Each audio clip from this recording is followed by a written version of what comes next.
Tanjak ni adalah datang daripada perkataan tanah yang dipijak. Kata Laksamana Hang Tuah, dijunjung orang Melayu, alif bata. Agama, bangsa dan tanah air. Agama, simbolik dia adalah Al-Quran. Bangsa, simbolik dia adalah keris. Tanah air, simbolik dia adalah tanjak. Maka tanjak ni sebenarnya dia melambangkan kepada tanah air.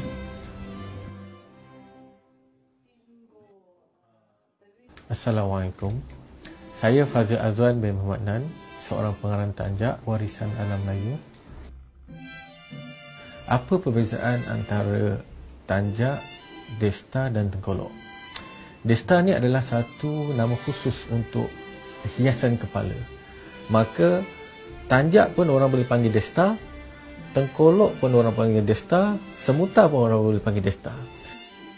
Tanjak, dia mesti kena ada syarat-syarat tertentu baru boleh dipanggil tanjak. Manakala tengkolok ataupun yang semuta, dia bebas.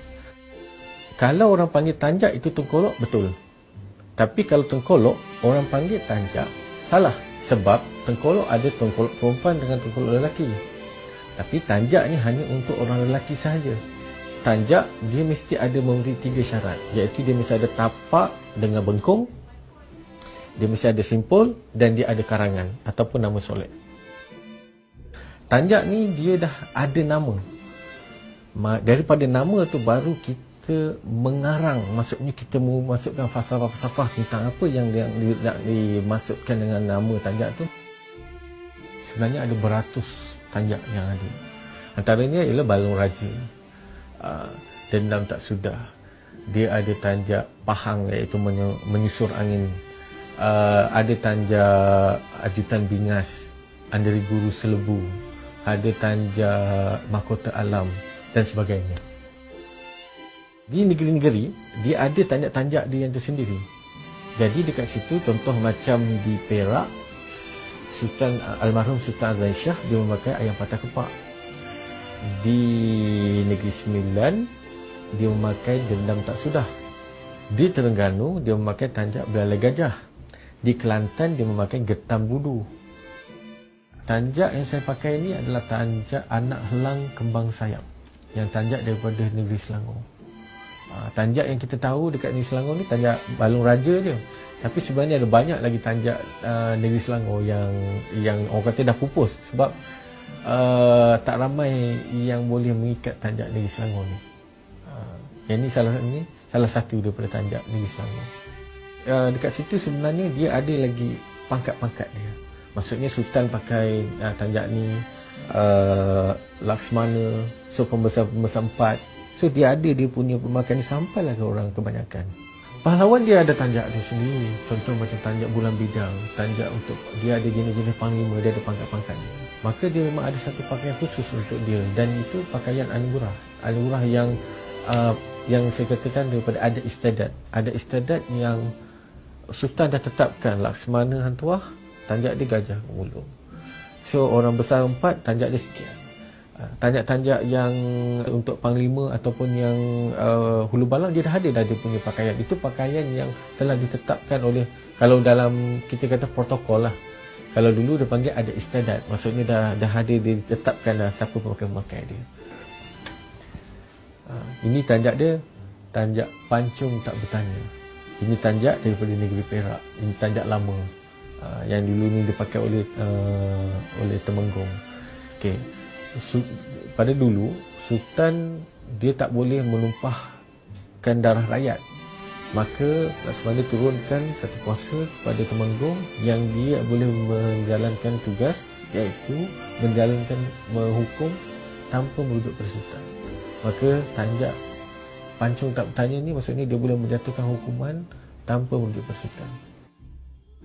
Berkenaan dengan tanjak untuk orang kebanyakan. Contoh di Negeri Sembilan, kita ada satu nama ni tanjak Solok Timur. Solok Timur tu tanjak yang dipakai oleh orang kebanyakan.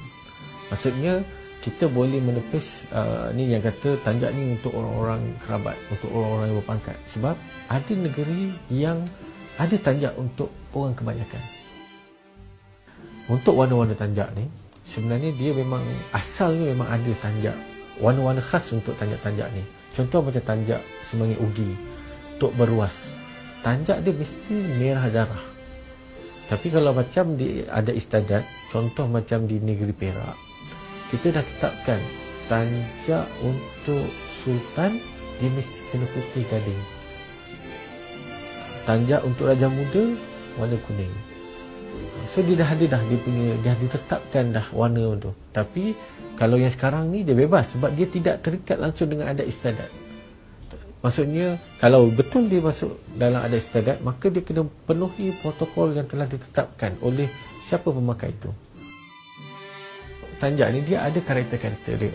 Dia ada sombong, mewah, megah, duka cita atau bunga. Okay. Contoh macam sombong. Kenapa ada tanjak jenis sombong?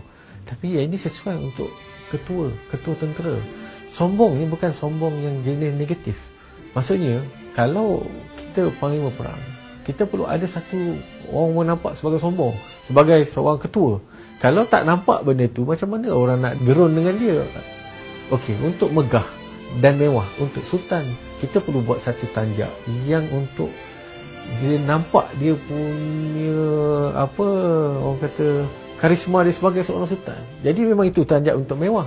Okey, tanjak untuk duka, contoh macam tanjak Bugis Tak Balik. Memang tanjak tu untuk peristiwa yang 5 bersaudara Raja Bugis, adik-beradik Bugis ni keluar daripada tanah Bugis, dan dia buat tanjak tu memang menggambar untuk peristiwa yang dia tak balik.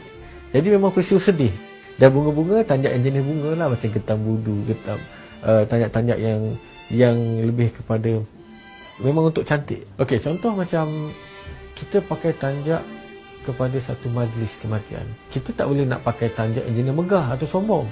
Maksudnya kita kena cari satu tanjak yang sesuai dengan majlis. Maksudnya kita kan contoh ada majlis kematian ataupun majlis yang orang sedang berduka. Kita tak boleh memakai tanjak yang jenis megah. So kita kena pakai tanjak, contoh macam tanjak Bugis Tak Balik, yang memang sesuai dengan karakter dia adalah untuk tanjak duka ataupun sedih. Jadi memang dia, itulah kata orang Melayu ni memang dia penuh dengan adab, dengan falsafah dia. Maka dia sesuai dengan dia punya maksudnya pemakaian itu dengan situasi, dengan suasana majlis.